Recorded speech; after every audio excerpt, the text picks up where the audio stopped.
This is your host, Danny, and this is English Plus, a podcast from Plus Podcast Network. Do you want to learn the words unequivocal, waiver, pursue, raid, venture, privy, ammunition, vital, expedition, and personify? Do you want to learn these words in the context of a story about the great Harriet Tubman, all in a new word power episode from English Plus Podcast? So, do you want to learn about these 10 new words? And of course, the story of the great Harriet Tubman? Join me in this episode where we're going to talk about all that in context. Welcome to a new episode from English Plus Podcast, where you get to learn English, business, culture, literature, and a lot more. Two things to remember: that you will always find extra practice on our website, EnglishPlusPodcast.com, and don't forget to support us on Patreon to help us keep our content free forever. And now, this is your host, Danny, and let's enjoy a new episode from English Plus Podcast. Harriet Tubman. Born a slave in Maryland around the year 1815, Harriet Tubman was forced to work as a field hand by her cruel plantation overseer. In 1849, Tubman fled the plantation, leaving behind her husband, her parents, and her brothers and sisters. Tubman was driven by her belief that all African Americans should be free. Her unequivocal dedication to this cause never wavered. Risking her life as well as her freedom, she returned to the South no fewer than 19 times to lead her family and hundreds of other slaves to freedom. Tubman guided the escaping slaves north along the Underground Railroad, a secret organization that aided the escape of slaves to Canada. None of the fugitives Harriet Tubman led to safety was ever captured. All the while, Tubman herself was pursued by bounty hunters who sought the $40,000 offered for her capture. Tubman later helped John Brown when he planned his attack on Harper's Ferry in 1858. She provided valuable information that helped him carry out his raid. She even planned to participate in the raid but was ill at the time. When the Civil War broke out 3 years later, Tubman assisted the Union Army as a nurse and served as both a scout and a spy. Her knowledge of the land, her experience at secret travel, and her ability to blend easily into groups of people allowed her to carry out her duties without being spotted. She was so important to the Union Army, in fact, that she was a leader of a corps of local blacks who ventured into rebel territory to gather information. Because she was privy to information on the location of warehouses and ammunition depots, she was able to provide vital information to Union commanders. Her information helped Colonel James Montgomery make several expeditions into southern areas to destroy supplies. After the war, Tubman returned to New York, where, while caring for her own family, she helped escaped and newly freed blacks begin their lives. She earned money by giving speeches and selling copies of her biography. In 1896, she was the oldest member present for the organizational meeting of the National Association of Colored Women. Called the Moses of her people, Tubman came to personify the strength and determination that eventually led to the civil rights movement in the 1960s. What a woman! There was no doubt that Harriet Tubman was a unique person that rose to the occasion just in time when people really needed her. I hope you enjoyed the story. I hope you learned something new about Harriet Tubman you didn't know about before. But let's focus on what we're here to do today, and that is to learn the words, the 10 words I told you about in the context of our story of Harriet Tubman. And let's start with our very first word, unequivocal. Unequivocal. Unequivocal.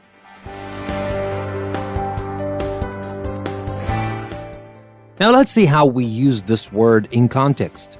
We said her unequivocal dedication to this cause which is freeing African Americans, and the belief she had that African Americans should be free. That is the cause we're talking about. Her unequivocal dedication to this cause never wavered. So what is the meaning of unequivocal? Are we talking about something that changes? Not at all. If you describe someone's attitude as unequivocal, you mean that it is completely clear and very firm, unchanging, never change. And that leads us actually to the next word, which is exactly in the same sentence. Her unequivocal dedication to this cause never wavered. The next word is waiver, W-A-V-E-R.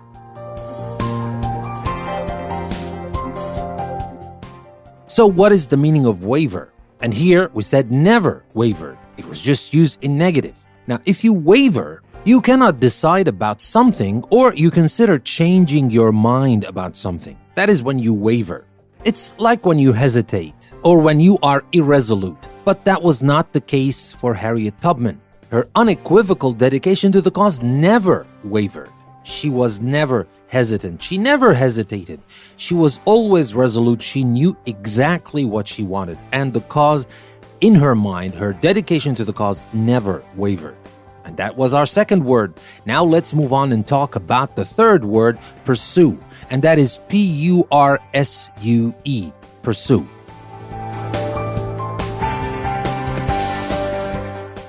Now let's see how we use this word in context. We said, all the while, Tubman herself was pursued by bounty hunters who sought the $40,000 offered for her capture. So, what do we mean by she was pursued?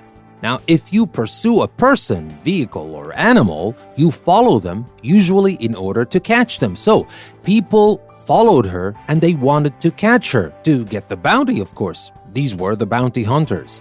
They sought the $40,000. And if you just consider the $40,000 back at that time, for Harriet Tubman, that was a lot of money because she was causing a lot of damage to these slavers and plantation owners. She helped hundreds of slaves escape to freedom, and that's why she was pursued. She was followed, and bounty hunters wanted to catch her. So that was our word, pursue. Now for the next word, raid, R-A-I-D, raid.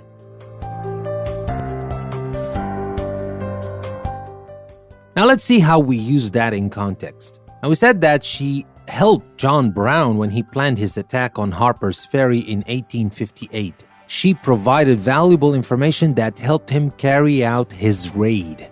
And she even planned to participate in the raid. What is the meaning of raid? Now, when soldiers raid a place, they make a sudden armed attack against it with the aim of causing damage rather than occupying any of the enemy's land. That is essentially the meaning of raid. And that was what John Brown did. And she helped him back then. She helped him plan the attack, or what we call the raid on Harper's Ferry in 1858.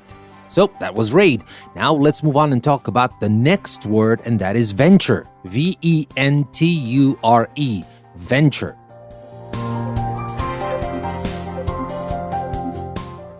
Now let's see how we use that in context. We said she was so important to the Union Army, in fact, that she was a leader of a corps of local blacks who ventured into rebel territory to gather information. So what does it mean to venture somewhere? And here, when we talk about venture somewhere, we're talking about somewhere dangerous. If you venture somewhere, you go somewhere that might be dangerous. And here, they did it because they had a cause. And remember the word, her belief, and of course, the belief of many people who were with her back then, never wavered. That's why nothing could stop Harriet Tubman or the people with her to venture into rebel territory. Although it was dangerous, but she ventured there anyway. That's the meaning of venture. And now for the next word, privy. P-R-I-V-Y. Privy.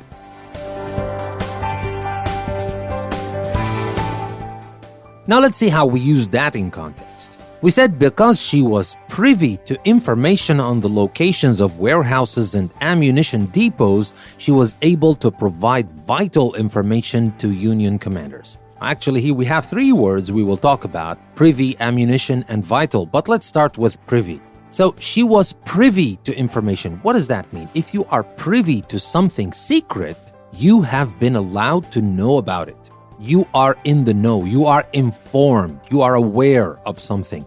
You are privy to. And we use to with privy all the time. So we say you are privy to information. What kind of information? It's kind of secret information usually. We cannot say you are privy to common information that everybody knows, right? We use that when we want to talk about secret information. And she was obviously privy to information on the location of warehouses and ammunition depots, and she was able to provide vital information to Union commanders. And that brings me to the next word within the same sentence here, and that is ammunition. ammunition. We talked about warehouses, and there is here the ammunition depots. What is the meaning of ammunition? Ammunition is bullets and rockets that are made to be fired from guns. All kinds of rounds and shots and shells and munitions are called ammunition. And that is what she knew, and that was vital. And that is our next word, vital, vital. What does that mean? If you say that something is vital, you mean that it is necessary or very important. So here we're talking about vital information to Union commanders. The information she provided was essential, important, necessary, was vital. All right? So that brings me to the next word, expedition. expedition. Expedition.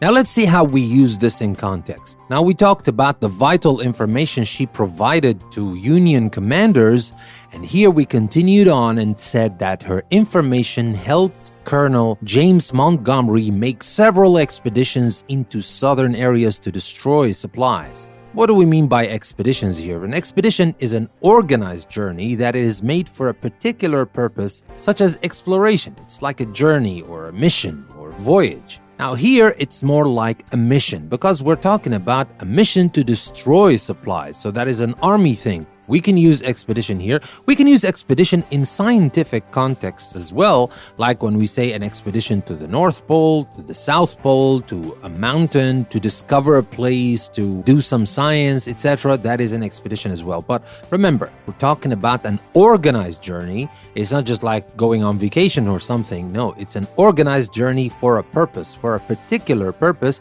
That is what we call expedition. So it can be for exploration or it can be a mission. It can be a mission to do something, just like our example here, to destroy supplies, like what Colonel James Montgomery did. He made several expeditions into southern areas to destroy supplies. And now for our final word for today, and that is personify. P-E-R-S-O-N-I-F-Y. Personify.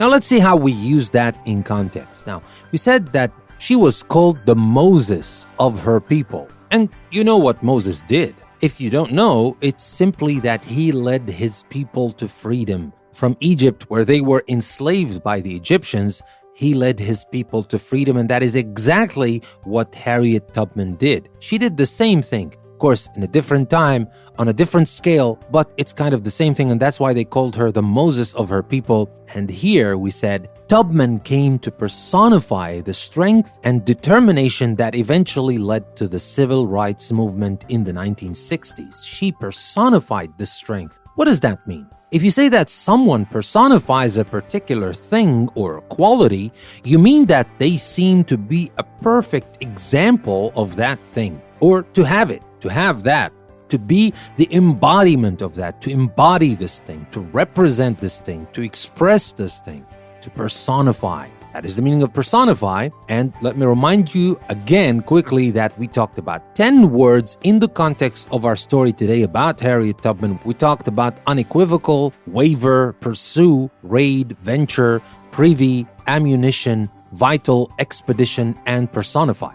Now, don't forget that you can find extra exercises, interactive activities, PDF downloadable worksheet, and more on our website, EnglishPlusPodcast.com. You can find the link in the description. Take the link and take your English with it to the next level. And if you're kind of wondering that you heard at the beginning of the episode that English Plus is a podcast from Plus Podcast Network, that is the new thing that is coming your way in the next 2 weeks. We are going to add new podcasts to our podcast network. Of course, our flagship podcast is English Plus.